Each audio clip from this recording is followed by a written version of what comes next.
Peace be with you. Assalamu alaikum, all of you, listener, friends. Today we have the fifth episode. The topic, I can say, is the central of our summer course. The topic is how to present the history of the last 500 years of Christianity in the Philippines today and what to do to overcome prejudices among religions and cultures.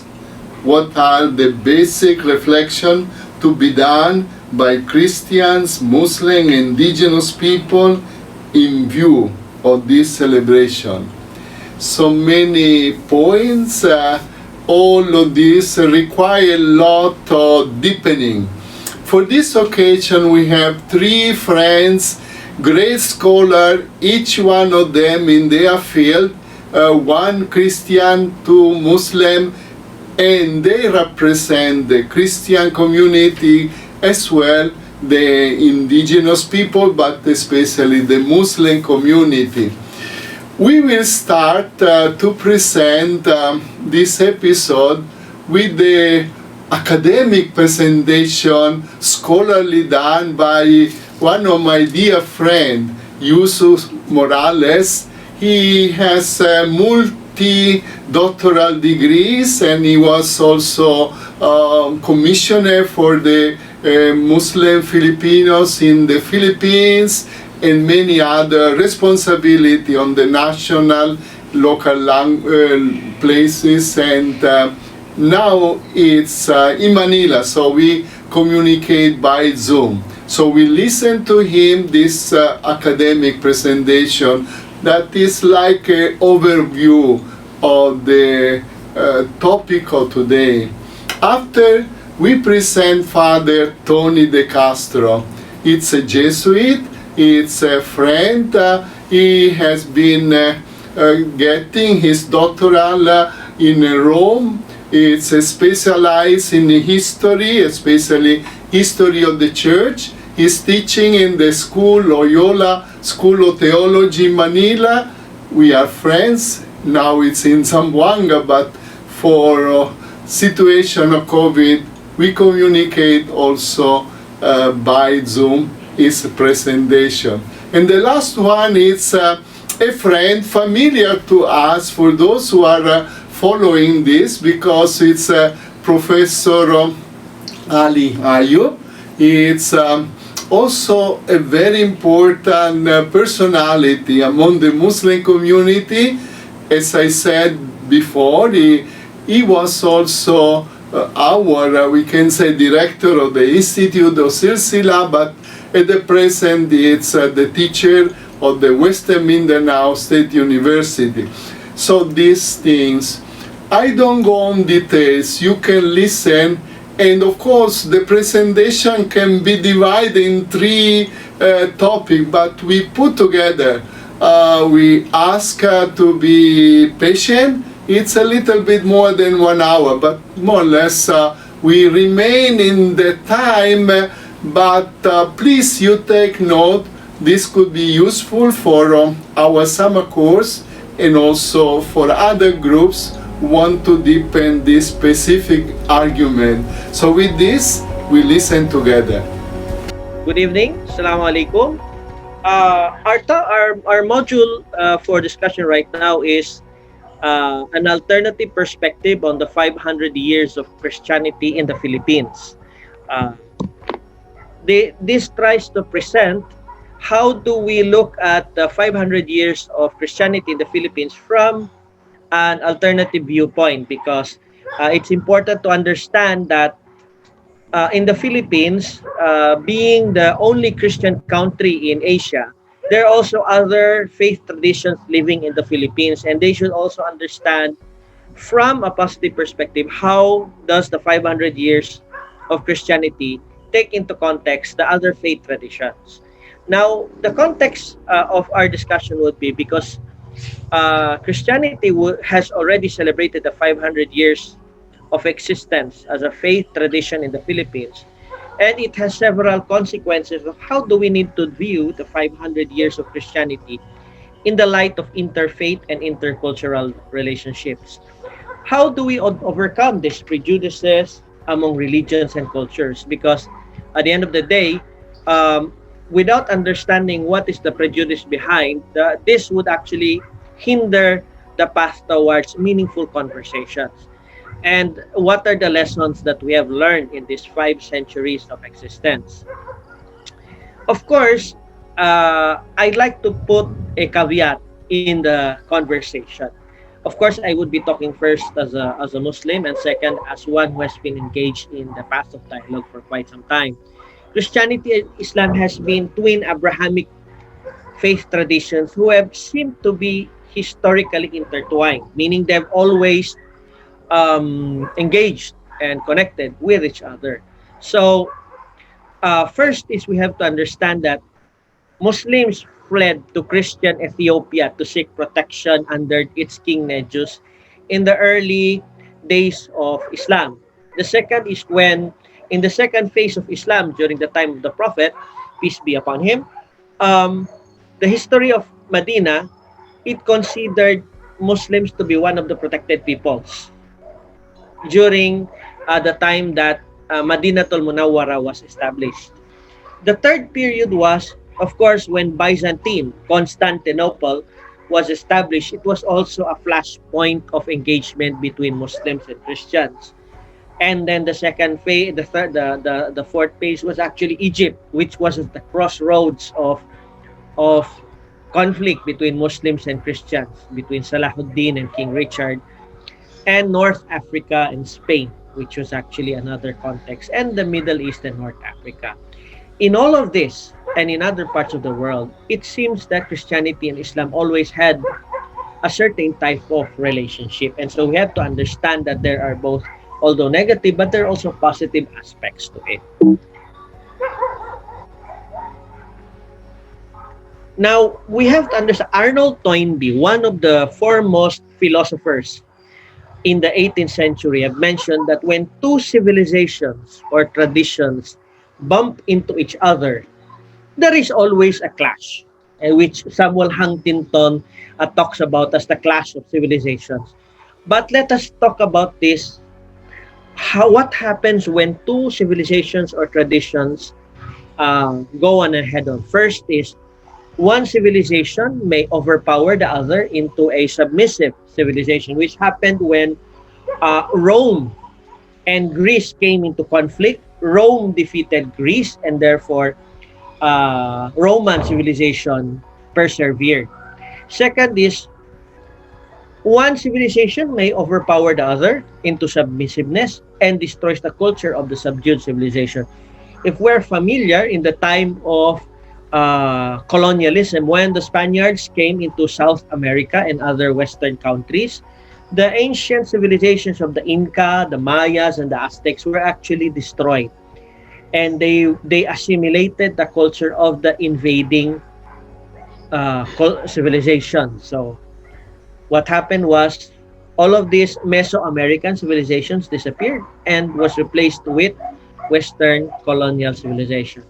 The third is one civilization subdues the other, but the conquering civilization absorbs the conquered civilization's culture. What does this mean? One example is when the Mongol Empire conquered the Chinese. Instead of imposing Mongol culture in imperial China, the Mongols actually Sinicized themselves and became one of the dynasties in the Chinese Empire. So kaya what happened was the Mongols assimilated Han culture. Although they were the ones that conquered China, in fact, the last emperor of China was actually a Mongol of Mongol descent, but he was practically Sinicized. So this was the opposite osmosis, wherein the conquered converts the other into his civilization. Next is when one civilization conquers the other, but then that civilization that was conquered develops a mimicry or an imitation of the conquering civilization. What does this mean? We're familiar with what happened in World War II, where Japan was actually subdued and defeated by the Allied nations. What happened was the Japanese, in order to move forward, had assimilated Western culture and even used it to develop a very, very good mimicry or imitation in terms of business culture, in terms of the academe, in terms of technology, as we far know, although much of the technology was developed by the West that we have today, but we know that one of the best appliances would normally, the best is Japanese, the second best would be Samsung. So we understand that uh, the fourth category of the clash of civilizations is a country or a people would be defeated and they would absorb and imitate the culture of the conqueror, but it will develop a very advanced level of imitation. Sabi nga nila, imitation is the highest form of flattery. And the last example is in the age of globalizations, when two civilizations bump into each other, both civilizations, instead of creating a clash, would actually benefit from each other. So we look at the five examples and see that um, in the first four examples, no dialogue happens, but in the fifth example, because of dialogue and exchange of ideas, both civilizations benefit from each other. Coming to that, with the 500 years of Christianity in the Philippines, it has shown us some significant highlights. The first is, of course, we know that there was active and passive conversion of natives. Of course, this was done either to proselytization or through the educational system that was set up by the different religious orders. Of course, as this happened, non-converted indigenous communities would resist because they are afraid of sending their children to these schools in the fear that they would be converted to Christianity. As a result, clashes happened. However, as time passed by, and as these mission schools that was established by religious communities and religious orders have shown that it has led to development of those who have sent their children to these mission schools with the with the meaningful interaction with indigenous community leaders because of the establishment of mission schools. Uh, Christian and Muslim communities in areas such as Zamboanga City or even in Dansalan or in areas in Cotabato and in Davao, they started to have positive relationships because once the mission school started to educate a lot of Lumad and Muslim children, it created higher awareness of of the community and it led to more education. Although there may be some critical aspects of that, but what was important was it enhanced the intellectual development and modernization of the community, which resulted into positive interaction between Muslim and Christian communities as well as their leaders. As this time progressed in the development of the Filipino nation, of course, we are familiar with the development of the Vatican II, wherein uh, interfaith dialogue became more welcome. This became more pronounced in the Philippines as well, which led to the creation of initiatives which was spearheaded by Silsila, where interfaith and intercultural dialogue uh, was initiated and which led to more significant understanding both on a personal, communal, as well as institutional level of these faith communities.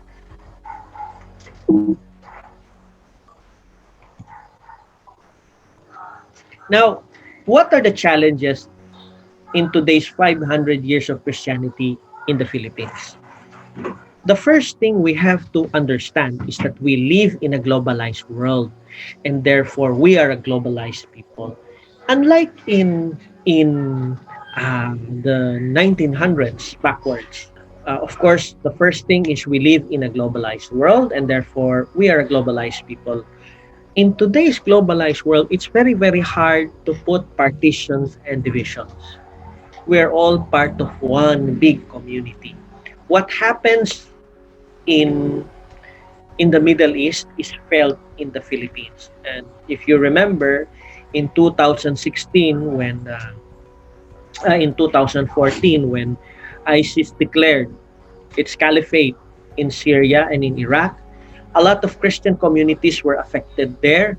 And even us, the Muslims here, were really concerned because we have been affected here also by that. So we were also worried about the Christian communities there. What happens in one part of the world is felt in the other part of the world. And we can no longer view divisions. It's very, very hard to view divisions in a globalized world. The moment we see divisions, the next thing that comes is misunderstanding because we have created boundaries. In a globalized world, in order for us to move forward, there is an importance of creating, number one, discourse. Discourse is how conversations are done, narratives are created. When we connect discourse with conversations, we create better stories, better understanding of each other, and this would lead towards meaningful friendships with um, with those who belong to a different faith tradition, with those who belong to a similar faith tradition, and this would result to dialogue. This is the way how dialogue happens in a globalized world. We talk, we discuss, at the end, we discern where we would like to go. What do we need to do today? Of course, it's important that in our conversations with, as a Muslim, when we talk to Christians, Christians who talk to us Muslims, acknowledgement of the other is important, of who he is, of what he has experienced. We have to acknowledge historical facts, facts that has happened to us. Indeed, uh, conflict happened between Muslims and Christians in the early part of the historical development of the Philippines. But by acknowledging them, we acknowledge that some hurt was happened, and this leads us to be ready for healing. Restitution instead of retaliation. When we say restitution, it is done because on the level of acknowledgement of respect. We would like to correct things that have happened from the level of love and respect. And therefore, if hate and hurt was done, then it is healed by friendship, conversation, and more dialogue. We have to move on from these memories. Of course, memories may both mean positive and negative. Positive because it created good things, negative because it created pain and suffering. But we use this as building blocks so that we don't commit the same mistakes by being more open, by allowing more time to talk with each other so that relationships can go beyond people, can go beyond persons. It can go on community level. It would one good example is the people of Simariki, Rio Hondo, Santa Barbara, and Santa Catalina. The community of Simariki Island actually was the one that assisted in the building of Fort Pilar. Uh, the Jesuits who were there, who were together with the Spaniards, actually built through the assistance of the people of Simariki. Nobody knew about this until recently. And when this historical fact was acknowledged, the Jesuits and the Christians of Zamboanga tried the best to help the people of Simariki return to their ancestral domain. So it's a wonderful story to talk about when there is acknowledgement of historical facts. When we acknowledge the pain, we welcome reconciliation. And reconciliation will lead the way to healing by being open and by being welcome to friendship with others. Before I close this conversation, I'd like to share a word from Shams Tabrizi, the teacher of Rumi, because in all of this 500 years of Christianity, what is the most important lesson that we learn? The lesson of patience. To continue in dialogue. It means to look at the end of a process. To look at the thorn and see the rose. To look at the night and see the dawn. Because the lovers of God never run out of patience. They know time is needed for the crescent moon to become full and to show light to all of that. So that is the lesson of the 500 years of Christianity in the Philippines. It is a lesson of love, of relationships, and continued patience that has led Christians, Muslims, and indigenous communities to know each other well. Maraming salamat. Thank you very much. And see you in our next module. Assalamualaikum. Good morning. Wassalamualaikum. Magandang umaga sa ating lahat. No? I'd like to thank Father Dambra and Silsila for inviting me to share some of my thoughts about the topic given to me to talk about. Okay, as far as I can see, these are the questions that were posed to me. So I'd like to share them with you right now. Okay, so these are the three questions I am supposed to answer for this sharing. First of all, how should Christians present the history of the last 500 years of Christianity in the Philippines today? So that's the first question. And it's basically, I guess, it basically assumes that somehow, in some way, we know the history of the last 500 years of Christianity in the Philippines. Okay, so that is what I'll try to do in the first part of this Zoom presentation, and then I will then try to share my own thoughts about how we should celebrate this history. Okay, so the second part or the second question really has something to do about how we can overcome, as it were, prejudices among religions and cultures. Okay, so I'll try my own very best to answer this, but obviously according to my own experience of prejudice and all of that. Okay, and the third would be what are the basic reflections to be done by Christians, Muslims, and indigenous peoples in view of this celebration? Okay, so I've modified the questions a bit so that they can be more focused and more and sharper. Okay, so that we can then answer them directly, concisely, and also comprehensively, if we're able to do that. Okay, so let me then begin with the first question. How should Christians present the history of the last 500 years of Christianity in the Philippines today? Okay, so first of all, let me then talk just a little bit about the history of the last 500 years of Christianity in the Philippines. Okay, this is not easy to do. Okay, so as it says there, it's 500 years. My only quarrel, so let me then first set a kind of clarification here. Actually, when we talk about the history of Christianity in the Philippines, we have to distinguish between two dates. Okay, one is 1521, the other is 1565. In 1521, it was Ferdinand Magellan who arrived in the archipelago, and he was the one, you might say, who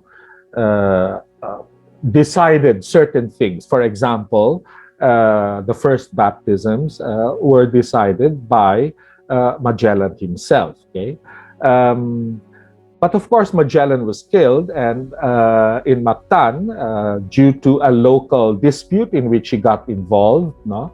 And for the next 20, 30, 40 years, you might say, basically what he started did not have any lasting effect. Okay, so that's important for us to understand. Okay, the true, genuine, historical beginning of Christianity is in 1565 with Legazpi, because it was with Legazpi that the first group of missionaries, the Augustinians, who arrived in the Philippines, and after the Augustinians, the Franciscans. So this was in 1565. Then in 1570, I'm not sure exactly what date, but in the 1570s, the Franciscans arrived.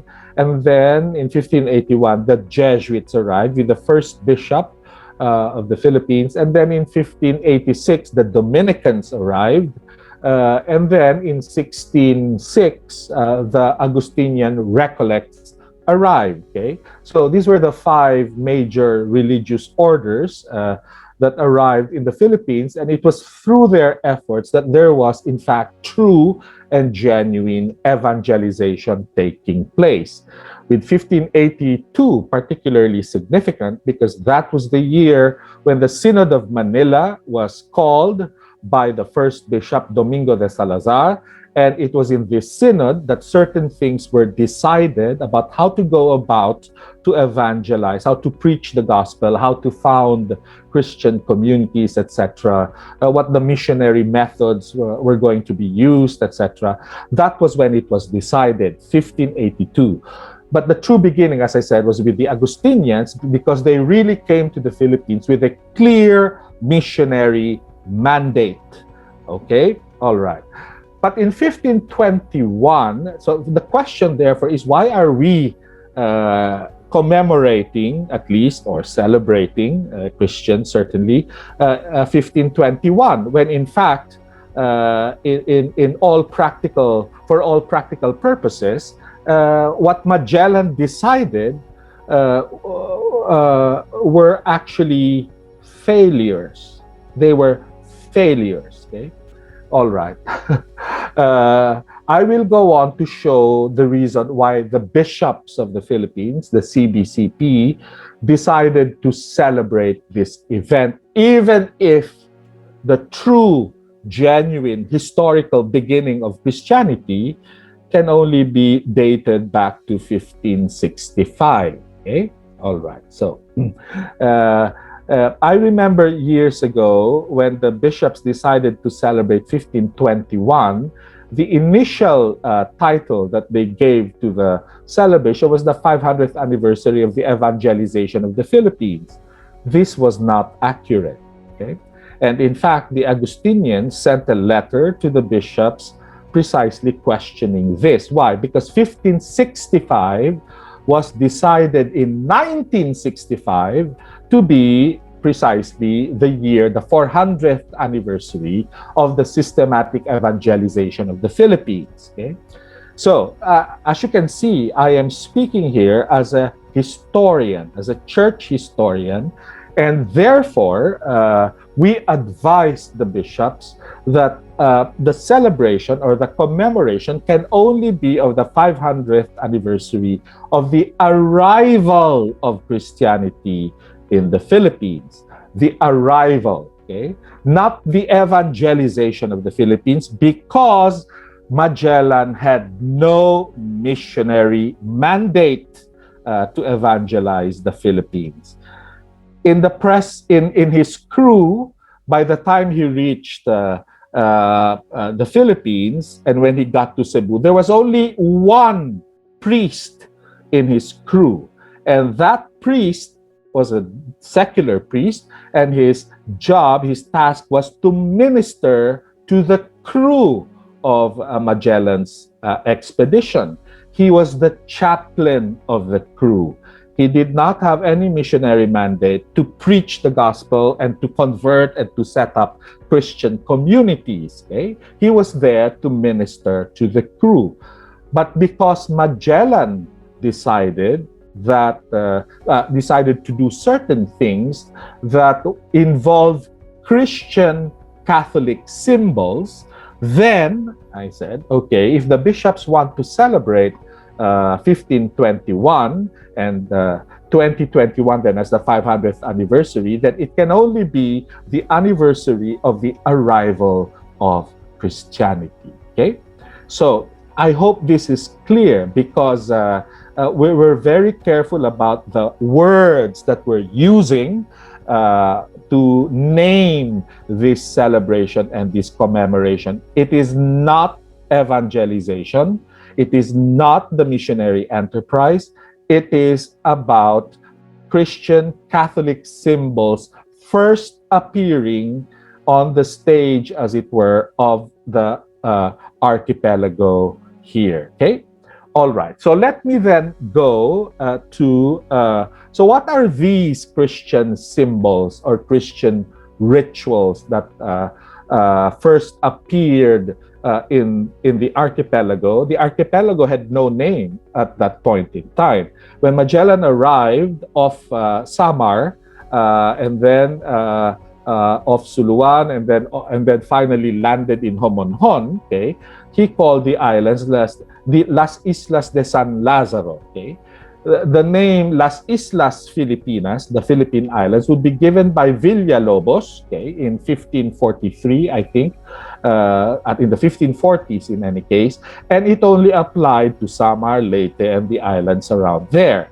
But Las Islas Filipinas would be applied much later on when to the whole archipelago when Legazpi arrived. Okay, so let me then. So what is it exactly that is commemorated and celebrated in these 500 years of Christianity in the Philippines? Supposedly, it's 500 years of the arrival of Christianity in the Philippines. Let me then share with you certain things. Okay, so first of all, okay, I'd like to show you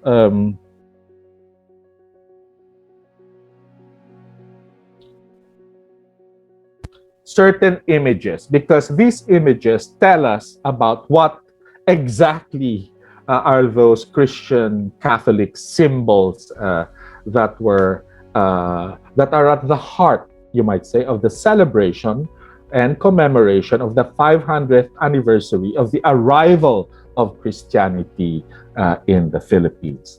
First of all, and this seemed to be a practice among Europeans at the time when they first arrived in the Americas and then in Asia, in our part of the world. First is the planting of the cross. Okay? So the planting of the cross is one of those things, Christian symbols, Catholic symbols, that formed, as it were, part of the commemoration. Okay?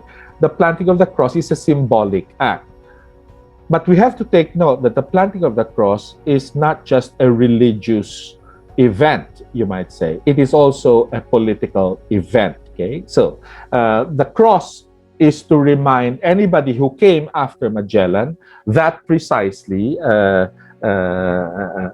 Europeans had already arrived in that part of the world. This was to announce their presence to anybody else who is supposed to come later. Okay, all right.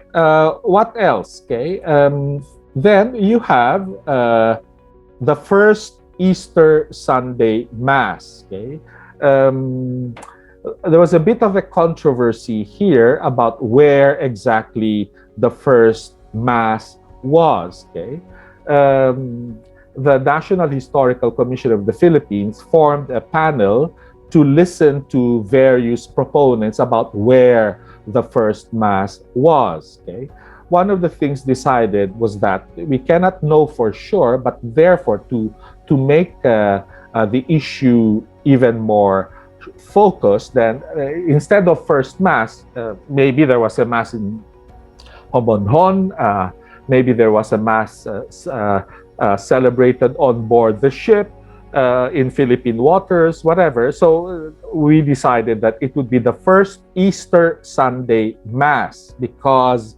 they arrived in the archipelago, Magellan's expedition, at around late Lent, the Lenten season, and when finally Easter came around, they found themselves on the island of what the scholarly consensus would be the island of Masawa in the texts, in the sources, that this Masawa is really Limasawa today. Okay, so in any case, so this, you might say, is perhaps the most important central Christian Catholic symbol and ritual. Okay, the Eucharist. Okay, so the first Easter Sunday Mass was celebrated on the island of Limasawa. That's the scholarly consensus. Okay, so in any case, this is one reason again. So the planting of the cross and the celebration of the Eucharist, the Holy Eucharist, would be the second important reason why the bishops would want to commemorate. Because for the first time ever, you might say, the first Easter in the archipelago, and therefore the first Easter Sunday Mass, you might say, would be celebrated in the country. Okay, so this is the second reason. The third reason would be the baptisms. Okay, the baptisms that took place in Cebu when they finally arrived there. Okay, now please take note: the person who decided to baptize the ruler of Cebu, Humabon, and his wife and their followers and their communities, okay, would in fact be Magellan. He was the one who decided it, okay? And Pedro de Valderrama, the priest who was the chaplain of the crew, followed, and there were baptisms celebrated on the island, okay? So please take note, though, that presumably there was some kind of catechesis that took place here, but we do not know for sure. Okay. In any case, baptism. So the initiatory. It's a sacrament of initiation. It's the first sacrament that is actually celebrated in the Christian community. This took place in Cebu by the decision of Magellan, and therefore the ruler of Cebu, Humabon, took the name of Juan, I think, or was it Carlos? And then, of course, Carlos, and then his wife took the name of Juana. Okay, so these were their baptismal names. Okay, so so this is important to consider. Then, how many symbols and rituals now do we have? Sacraments. First, the planting of the cross. You still see it here. Second, the celebration of the Eucharist. Third, the first baptisms. These were all reasons for, you might say, the decision by the bishops of this country to celebrate 1521. Okay. Okay. Then I will just go rather quickly. The fourth would be supposedly this gift of the image of the Santo Niño to the Queen of Cebu, Juana, by Magellan. So here then is the fourth reason for commemorating the 500th anniversary of the arrival of Christianity in the Philippines. Okay. This gift of a statue of the Santo Niño The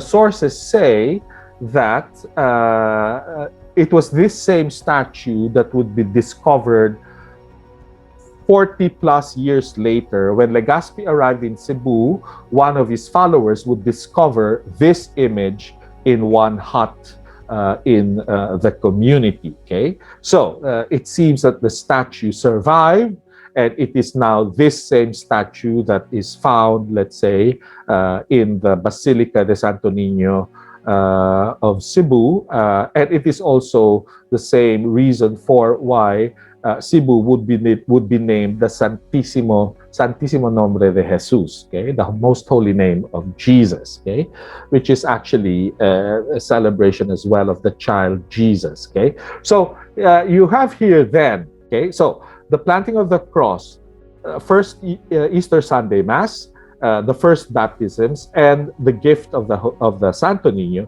These are the four Christian symbols and rituals, sacraments that were celebrated in the Philippines in 1521.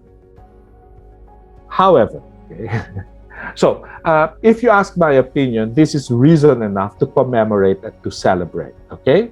But we must understand that, in fact, for the next 40 years or so, Christianity was practically not, you might say, a tangible reality in the archipelago, okay? In fact, it's a tragic story because after Magellan was defeated by Lapu-Lapu of the island of Mactan, Humabon, for example, who had been baptized, would turn against the Spaniards and massacre several, in fact, many of them, probably 20 plus of them, and the rest then would flee. This is the reason why his expedition is considered a failure, okay? A failure because, first of all, there was no consistent permanent presence, okay, of missionaries, okay. Second of all, there was no Christian community that was actually produced, okay. There was no community that perdured, you might say, after 1521. Because there were no methods were used in order to keep this presence a stable one in the islands. Okay, so therefore, the question now. So I think, okay, my opinion is that there is reason to commemorate. There is reason even to celebrate. But, okay, we must be clear about what it is that we're commemorating. We must be clear about what it is that we are celebrating. It is not Christianization itself, okay, because effectively this will take place only when Legazpi would arrive in 1565 with the first missionaries, the Augustinians, okay, and therefore we must be therefore conscious of these. And this brings me now to the question of how we are supposed to commemorate, how we are supposed to celebrate. Okay. I think then, to answer the first question, number one, I think there is reason to be grateful. Okay? To be grateful because these symbols and rituals and sacraments that were first celebrated in the islands in 1521 continue with us today. Okay? The cross remains an important symbol for Christians. Okay? The Holy Eucharist continues to be at the center of religious practice by Catholics and other Christians. The baptisms are in fact universal in being the sacrament, the first sacrament of initiation into the Christian community. And of course, the Santo Niño tells us about Filipino culture that has this deep and profound devotion to the child Jesus. Okay, so all right. So first of all, then would be gratitude. Okay, I think how we are to commemorate and celebrate the 500th anniversary of the arrival of Christianity, the first thing should be gratitude.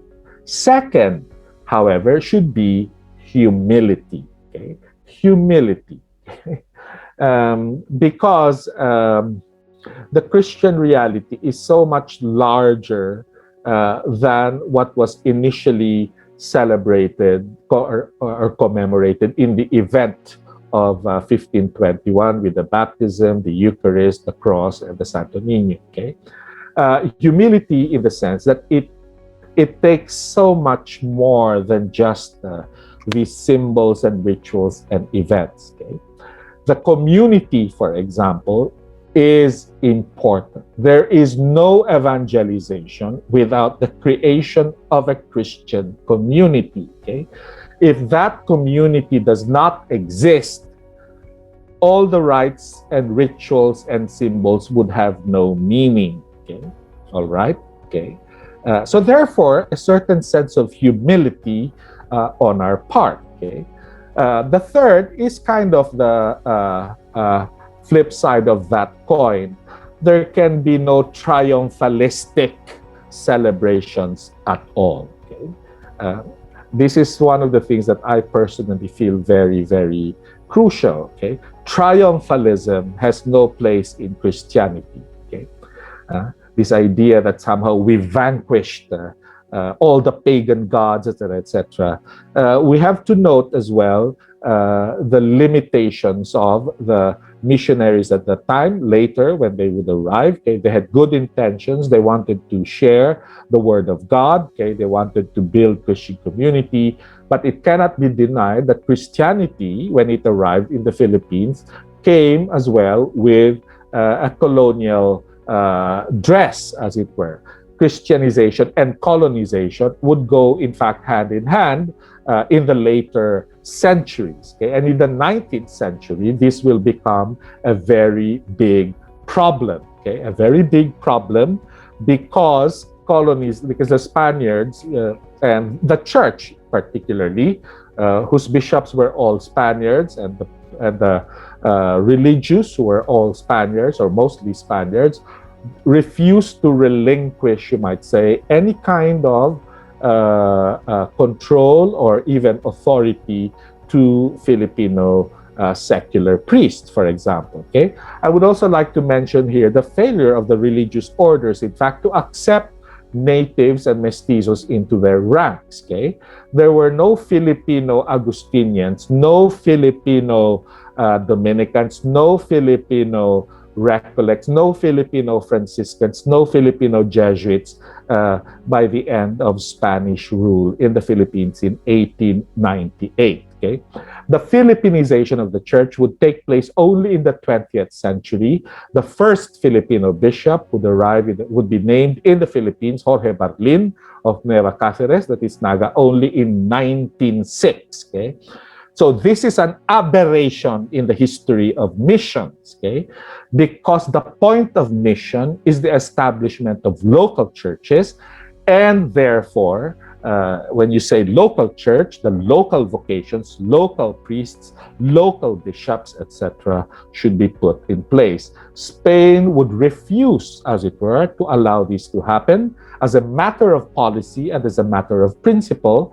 And to some extent, perhaps even the Holy See, because of the Patronato Real. So this is a particular arrangement entered into by Spain and the Vatican and the Holy See, where the church in the Philippines would be under the control of the Spanish monarch. Okay, in the 16th century, perhaps even in the 17th century, this was understandable.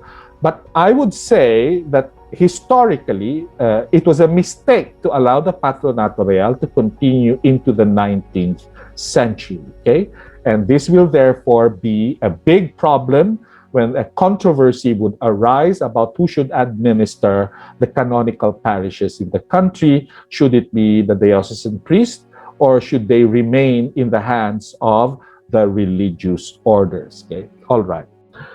So there then, I would say gratitude, humility, and no triumphalism.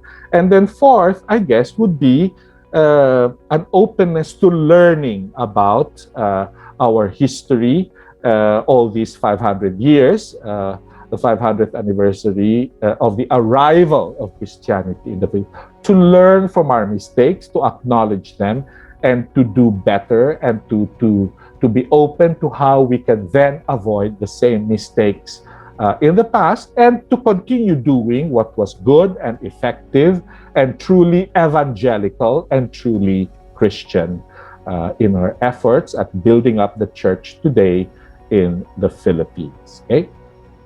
So let me then go back to the question. Next question would be precisely on what can we do to overcome prejudice among religions and cultures. Now, as far as I can see, this is a big question. This is not going to be solved easily, etc. But let me just say that prejudices are rather common, and the prejudices are all kinds, are of all kinds, are all sorts. Okay, there is prejudice, for example. There are prejudices between and among Christians, just as there are prejudices between and among Muslims and other followers of other religious traditions, etc., and other cultures. Okay, so this is not something that is only to be attributed, as it were, to us, followers of Christianity and Islam, and of traditional religions, you might say, and of cultures. Okay, so I think basically, let me just share maybe two things then. Number one, education is so important here. Okay? And that is why I think the Jesuits have continued to maintain an educational presence in Zamboanga City and the Oblates in Sulu, Tawi-Tawi, because education is one way of overcoming prejudices. Okay, our university here, for example, in Zamboanga City, has 20-25% Muslims who attend our schools. No, so I think this is important. The educational process itself, okay, but particularly an educational process that teaches certain things. Okay, number one, certainly respect. We have to respect each other. Okay, to respect the religious other. Okay, to try to understand each other after respect, to try to understand where the other is coming from, not to impose our own ideas on others, but to allow these religious others to speak for themselves and for what they believe in, for what they hold true, to what they hold good and valuable, etc. Okay, respect and openness and to allowing the others to speak. Okay, so hopefully the educational institutions that Christians have in this city are such that they teach respect, encourage it, and even promote it. Okay, amongst themselves. So these are for schools. The second is this. I mean, for me, respect. Openness and the willingness to learn from each other, etc., must not be only part of a rather limited circle of people. Okay?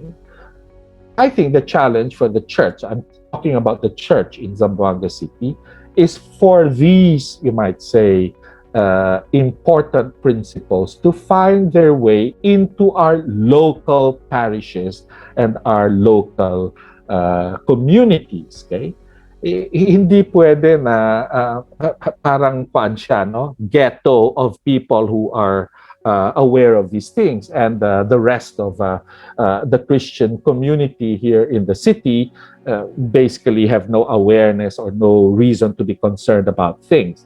Our city here in the south and our region is a multi-ethnic, multi-religious, multicultural setting. Okay, and therefore, okay, this multi-mentality, as I would say, we should then be able to do something about this in order for this mentality of respect, of understanding, of willingness to learn from each other, of acting together. There are many issues in the political, social field, economic field, where all religious believers, whether of Christianity, Islam, and others, okay, can collaborate to precisely fix the things that are wrong and are not right, driving people to poverty, etc., in our region. Do you understand? So there is that need for collaboration. But then it's not just our educational institutions, but we must think about communities, okay, and local communities, communities on the ground, okay, and not just special communities, but communities across the board. Hopefully, our own Muslim brothers and sisters and others, etc., will have the same, therefore, so that on the local level, we can have these principles operative as well in their relationships with one another, etc. Okay? And finally, the third is, what are the basic reflections to be done by Christians in view of this celebration? Okay, so this is a bit difficult. I don't want to actually impose as if there's only one basic reflection here to be done by all, etc. No. But let me just share. I mean, ultimately, we all share the same humanity. We are all human beings, okay? And therefore, I think if we start off from here, we're all created by the one and only God, okay? And with Islam, certainly, we share many things in common. There are differences, and we must respect those differences, but we do share as well many things in common. And therefore, I think here, maybe it's one reason for commemorating and celebrating would be the fact that nevertheless, okay, God's voice, God's message is nevertheless shared with all, okay? There are Christian ways of doing this, there are Muslim ways of doing this, and if we respect those different ways of doing it, then I think we can celebrate our common humanity, our common foundation in our belief in this one God, okay, who is merciful and compassionate and loving and forgiving. And finally, you might say, it's one way of celebrating religion, okay? I think more and more today, particularly in our situation of pandemic, okay, our religious traditions, okay, are very important in maintaining, for example, mental health, okay, in maintaining well-being, in maintaining hope and trust and confidence in the mercy of God, in the providence of God. And so I think we should celebrate all of these things. For me, for example, I would like to find out more about the history of Islam in the Philippines. It's a much longer history than the history of Christianity in these islands, and I think we should be sharing in that celebration as well. And here it's kind of, so not just respecting as if we remain outsiders to each other. No, it's respect, but respect with a desire to be one with, to be in solidarity with our religious others. Okay, so I think a certain awareness then on the part of Christians about the anniversary of the arrival of Islam in this country would be a great thing to begin with. So these are my own thoughts, and in the limited time given to me, I think I will stop here, and if there are questions, then I would be very much willing to answer them if I am able to. So thank you very much for the invitation, and thank you very much for the patience and the generosity in listening to me. Magsukul dakula, okay? Shukran, maraming salamat. Thank you, muchas gracias, tante grazie.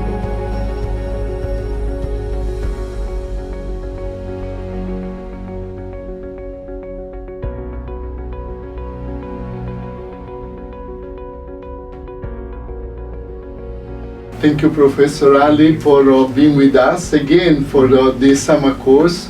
we already know many friends really comment your presentation. They are really happy, and we have a very good feedback.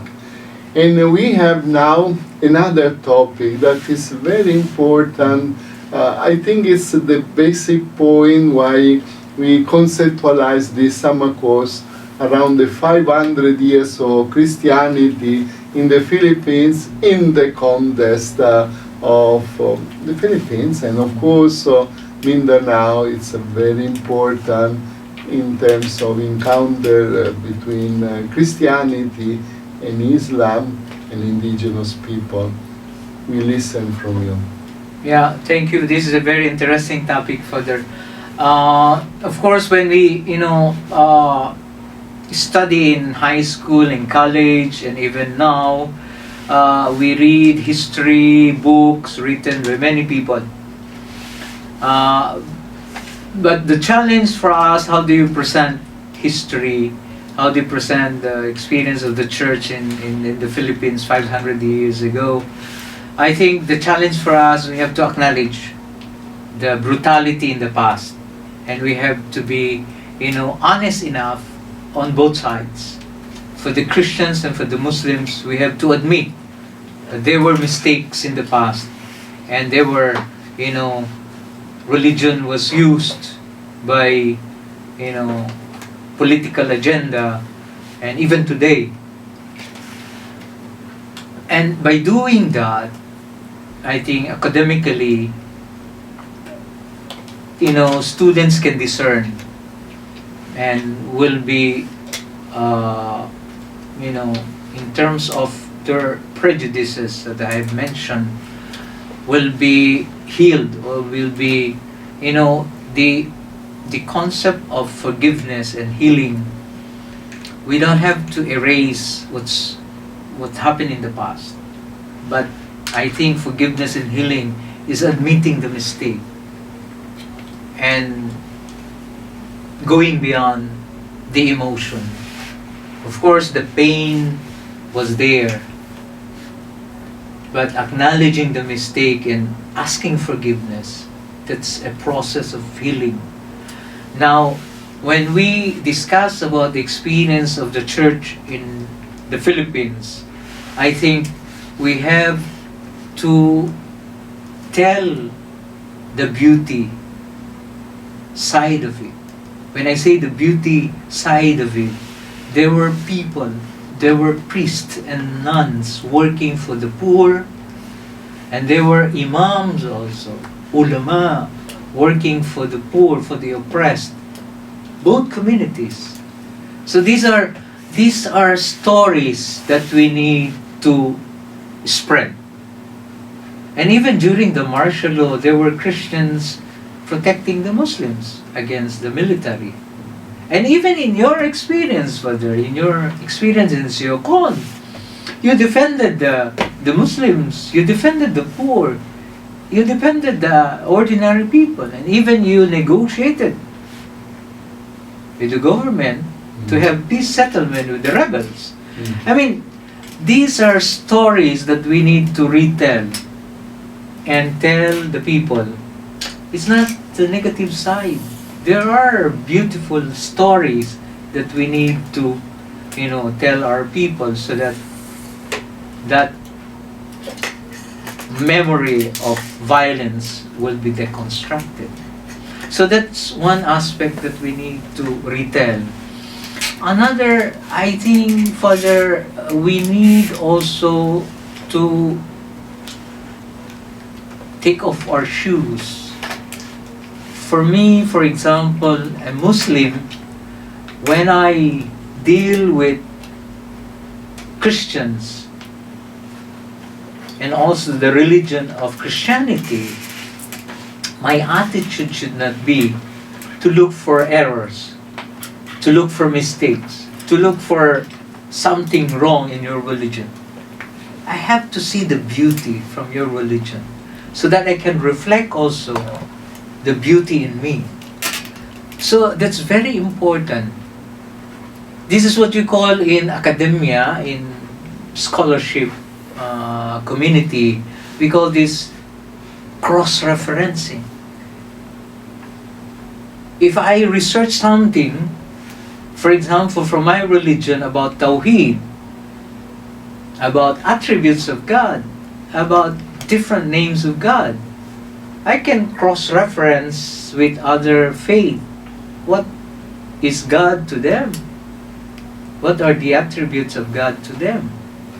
So in essence, I have to open my mind to other religion to learn, but not to convert, but to learn. I think there's another, because of course all religions for that matter, we have to admit, we have to convince people of our religion. We have this, I think, evangelization in the Christian tradition. And for us, we have da'wah, we have da'wah. Islam is the only religion, the monopoly, etc., etc. But I think we have to transcend, we have to go further. We have to go into another dimension. Because people have their own choice. God gave them free will.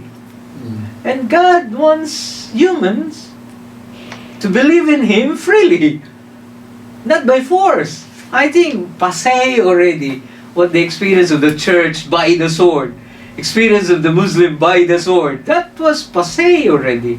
That was the time of the barbaric period. I mean, because of force, they conquer, because that's part of society, It's part of society, conquering, nation. They use force. But it was not effective anymore nowadays. I think Americans, they realize that colonization by force is not effective. That's why they use education. Education is very effective. It's winning the hearts and the minds of the people. I think Americans, they're very, clever. They colonize people by shaping the minds and hearts of the people. So they write books, they commission writers, unlike the Japanese by force. So Filipinos, they did not surrender to Japanese. They fought. But the American, they bow to Americans. It was very clever. American, they use education. I think this is one of the technique now. If you want to convey the message, convey it not by preaching, but by doing. I think this is the challenge now in terms of evangelization, in terms of da'wah. Passé already what you preach. You go to the pulpit and preach and say, this is the word of God. People, they don't believe nowadays. They don't believe. They want to show it. They want to see it. And they want to feel it. And they want to experience it. I think this is the way we need to communicate our religion. Because we cannot compete anymore. Competition is also passé. It's like selling, products. My product is durable and beautiful than yours. I think that's not the way nowadays. You cannot sell product if it's fake. And if it's not authentic. I think authenticity is very important. You have to be a genuine person. Christian, you can tell your religion, and that teaching should be manifested in your way of life. And me as a Muslim, when I see Christians, I have to erase from my mind the image of Magellan, the image of Marcos, the image of Hitler. I think on the Christian side also, they have to erase Islam from the image of Bin Laden, from the image of Baghdadi. But of course, we have to explain to the people, we have all these personalities. What motivated them to do this, that one we have to analyze. And not to attribute, not to, stereotype. And those are, if we discuss about Christianity in the Philippines and Islam in the Philippines, we have to go to other dimension. We have to go to other perspective. We don't have to be hostage of what is written by people, written for us. We have to rewrite our own. And when in rewriting our own, we have first to purify ourselves from the different lenses, because we are clouded by our own religion also, by our own selfishness, by our own perspective. So I think we need to purify all of those. And we need, I think, Father, the challenge for us is to have also humility theology. The humility to listen and the humility to accept others even in contrary to your own belief.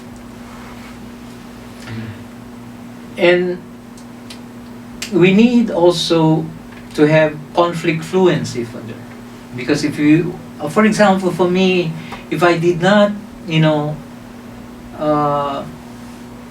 have information of what the conflict is all about, I was hostage of the conflict.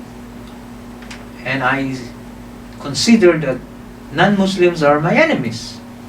So I need to have that conflict fluency. And aside from that, I have to deal with the different cultures. I need to have culture fluency.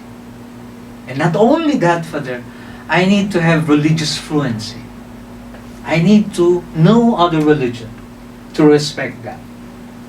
And my personal experience when I was attending the national conference on different religions, and there was this Buddhist approached us, and I have a companion, an alim, religious, and this Buddhist bowed to us and said, "Namaste, Namaste." That's their greeting. And my companion alim, "Oh no, that's haram. We only bow to Allah. We will not bow to any creature. That's haram." And that Buddhist told him, No, I'm not bowing to you. I'm bowing the holy in you." Mm. So my friend was embarrassed. Mm. That's one of a concrete example. If we don't know the culture, the religion of others, we cannot, respect. We cannot appreciate, because our lens is our own religion. And I mean, the understanding will come when you know the faith of others. And when I started also reading books of other religion, Hinduism, Buddhism, Christianity, when they talk about the different gods, they're talking about attributes of God. They are talking about names of God. Only they put figure, they put image. For us, the name, we don't put image, but the manifestations are there, like Jamal, the beautiful. If you see flower, oh, beautiful. This is one of the expression of the beauty of God. So, the moment you understand others, you respect, and you will not be judgmental. So we need religious fluency. It's not only conflict fluency, cultural fluency, religious fluency also. If we have that, because the human person, Father, how do we deal with differences? Of course, we were bombarded in our education, focus on IQ, intelligence. But then there are intelligent people who cannot, get along with in the workplaces. So new literature came up, emotional quotient. There should be emotional quotient, how you respect others. It's about controlling your emotion, etc. But it's not sustainable. We need spiritual quotient. I think this is the core of the message. We need spiritual quotient. That's the our conscience should be nurtured by that spiritual quotient. When we have all these, we have IQ, EQ, and SQ, we will have adversity quotient. You can deal with conflict situation because you will be peaceful if we have those. You cannot be influenced by your conflict situation. You will influence your environment. And from that, if you have adversity quotient, you will have love quotient.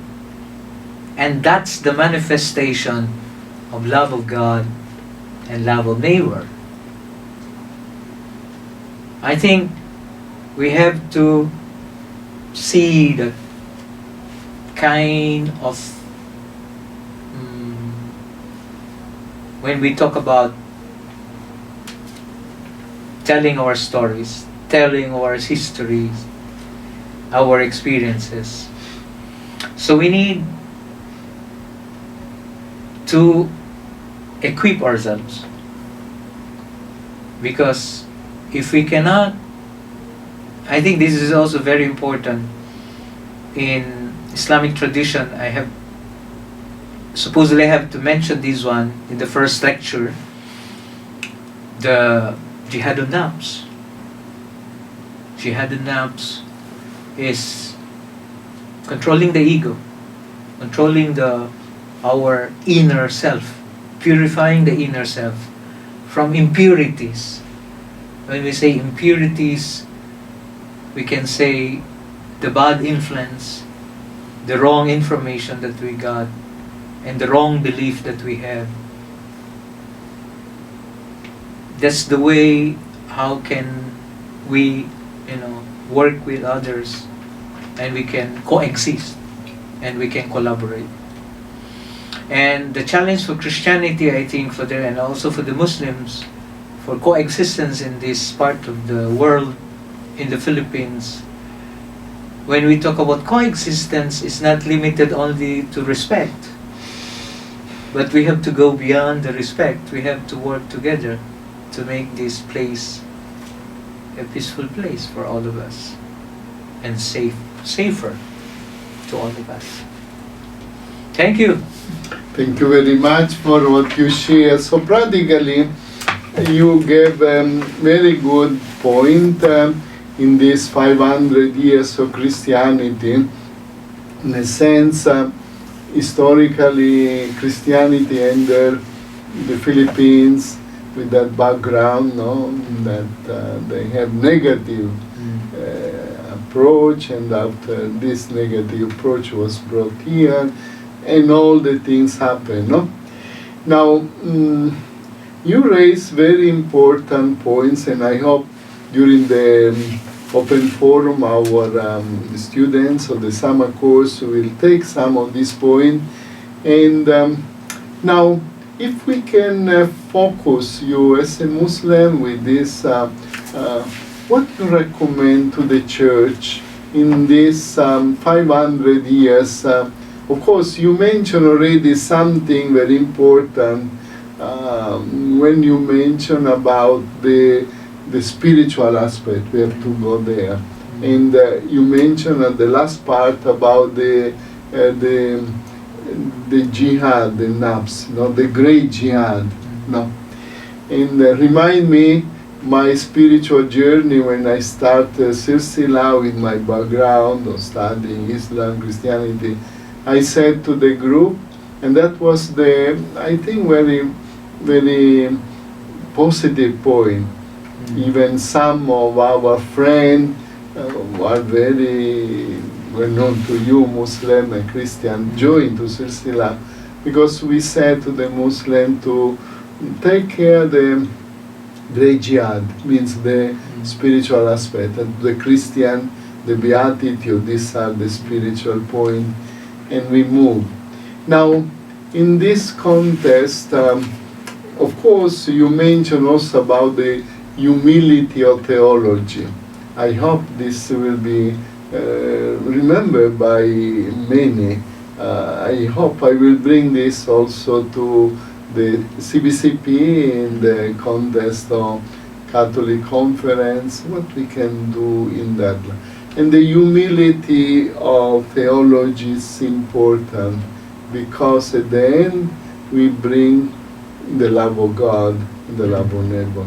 So you say the last message, what you say or what you recommend to the Christian or to the church to be done during these 500 years. At the beginning you mentioned something very important, we can say the reconciliation, to ask forgiveness of the past. So can you focus few of these points, like you are suggestion to friends, Muslim, to the church, to celebrate properly these 500 years. Of course, we know that for a mysterious plan of God, the great celebration that have been planned no more because of COVID, so everything is low profile. Maybe it's a sign of God. But in the context of things that can be done or reflected, what you can suggest? I think very strong message, Father, the human dimension of conveying the message. For example, if you want to celebrate Christianity, what Christianity contribute to the country, to the people in Mindanao, and you can highlight the experiences of the church in helping the poor, and the poor who are Muslims, and also in other areas when they were persecuted, when they were harassed by the military, when they were, for example, your experience can be highlighted when you defended the poor in Siocon, poor Muslim, and you negotiated. I mean, those stories should be highlighted in the celebration, because the image of the church in the Philippines, written according to the history books by Saide, by Constantino, all of these. So there's a need to counter all those stories, all those narratives. So we need narrative. At the same time, on the other side also, we have to portray how the Muslims protected the Christians. There were stories happening in Zamboanga, martial law, of course, siege, during the siege, how the Muslims also protected the Christians, and the Christians protected the Muslims. And even in Marawi, Father, how the Muslims protected a handful of Christians against, from the Maute terrorist group. So those are stories, those are counter-narratives, Father, very important. And another one is, the church should contribute, should help in the re-education of our people. Institutionally, I think when we talk about schools and colleges, I'm talking about private and public, should sit together, officials from the government and from the private sector. We need to review our references. We need to review the curricula. If there are things that will reinforce the stereotype, reinforce the mindset of the past, we need to correct. That's institutionally. I'm talking about educational, we can say the curricula, and we can also, we have good materials, but the teacher, the messenger, we need to train also. Hopefully we can train, if we can, the teachers in the Philippines, especially those teaching history, especially those teaching religion. So I think religion should not be presented to others in a way that's saying this is the only religion. In a way, this is the monopoly of truth. You can say that this is monopoly of truth. You can say that this is the truth. But don't say others will go to hell.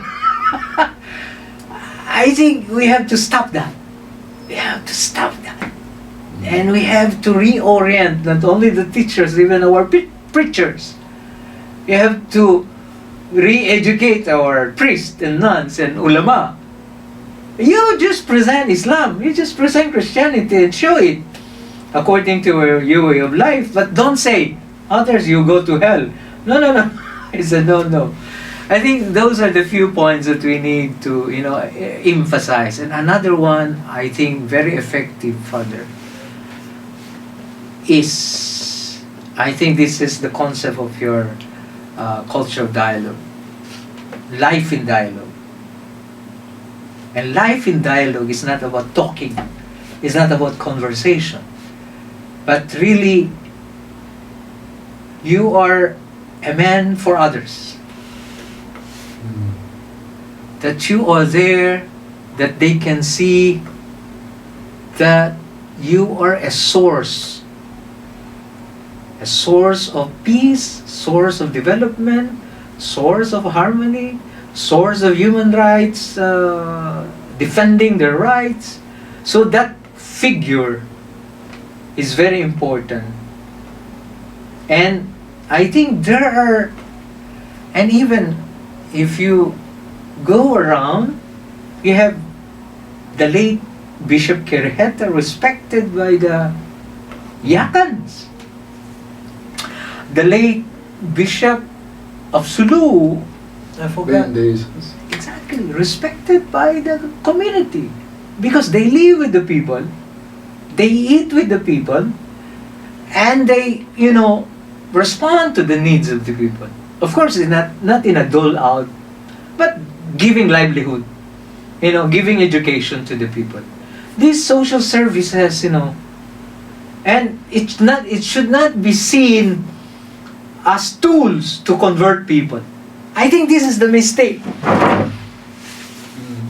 Not only for Christian, but also for the Muslim. When we do dawah, we give, and then you say shahada. That's not the way. You are selling your religion. No, it's not for sale. So those are the few words for to celebrate, I think. Yeah. Thank you very much. And so you gave an idea and a challenge for us. Hopefully we do together with other friends to write stories that can help Christians and Muslims to have a new approach, dialogical, in the respect of the others and in the deepening of what we believe, with humility of theology and approach. Thank you very much. Thank you it for was that. very nice, and for sure our listener will share Hopefully. more. Thank you. Thank you. Thank you, Brother.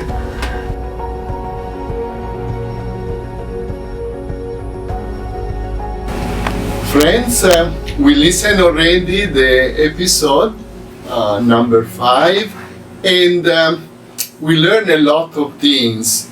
Now it's up to you to share by groups, and also you take this as an opportunity. As you know, always we put all this presentation in our page of the Facebook or Silsila Dialogue Movement, also the page of the Commission for Interreligious Dialogue, and you can spread all around. It's very interesting, and you can get one by one the 3 presentation for your own purpose. Now, on my part, I can say we continue to reflect. It's not simple, the history, but today we have to make a new page in the history. And as it was suggested during this conversation, only love can be the answer.